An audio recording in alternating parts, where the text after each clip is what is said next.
রাধিকা অনির্বাণকে এক করতে এক্কা দোক্কায় আসছে মন ফাগুন অভিনেত্রী। হ্যালো বন্ধুরা, welcome to my channel O Bengal serial star জলসার অন্যতম চর্চিত ধারাবাহিক। শুরুর পর থেকেই এই ধারাবাহিক ঘিরে নানান আলোচনা সমালোচনা সোশ্যাল মিডিয়ায় পাতায় দেখতে পাওয়া যায়। তবে এই ধারাবাহিকে দর্শক একটা নতুন জুটি দেখতে পেয়েছিলেন। সপ্তর্ষি মৌলিক আর সোনামনি সাহার জুটি পর্দায় এই প্রথমবার ছিল। তবে গল্পের সাথে সাথে বদলে গেছে জুটিও। সম্প্রতি ধারাবাহিকে আবার পুরনো জনপ্রিয় মোহর সিরিয়ালের জুটিকে ফেরানো হয়েছে এক্কা দোক্কায়। অনেকেই রাধিকা আর পোখরাজের জুটিকে পছন্দ করতে শুরু করেছিলেন, তবে রাধিকা আর অনির্বাণের জুটি ফেরার পর এক্কা দোক্কা সকলের কাছে আরও পছন্দের হয়ে উঠেছে।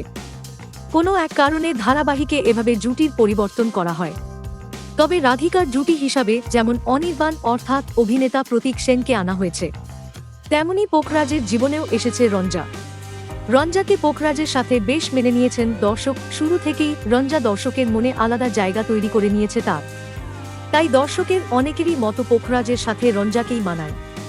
কারণ রাধিকা আর পোখরাজের একঘেয়েমি লড়াই দর্শক যেন আর দেখতে চাইছিলেন না। তাই লেখিকাও তাদের কথা মতো অনির্বাণ আর রাধিকার নতুন জুটিকে বেশ পোক্ত করতে উঠে পড়ে লেগেছেন।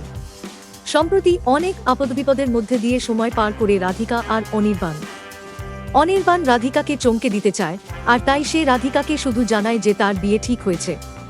কার সাথে সেটা স্পষ্ট করে বলেনি। এরই মাঝে এক নতুন প্রোমো প্রকাশ পেয়েছে ধারাবাহিকের, যেখানে দেখা যাচ্ছে অনির্বাণ একটি মেয়ের সাথে কথা বলছে।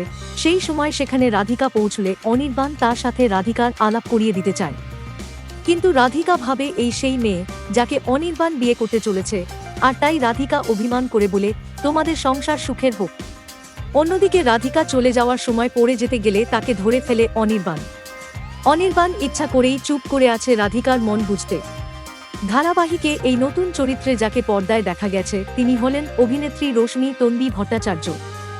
আর আগে অভিনেত্রীকে মন ফাগুন ধারাবাহিকেও দেখা গিয়েছিল। শেষ তিনি ছিলেন তুমি আমার মা ধারাবাহিকে। ভিডিও ভালো লাগলে চ্যানেল প্লিজ সাবস্ক্রাইব করে দিন।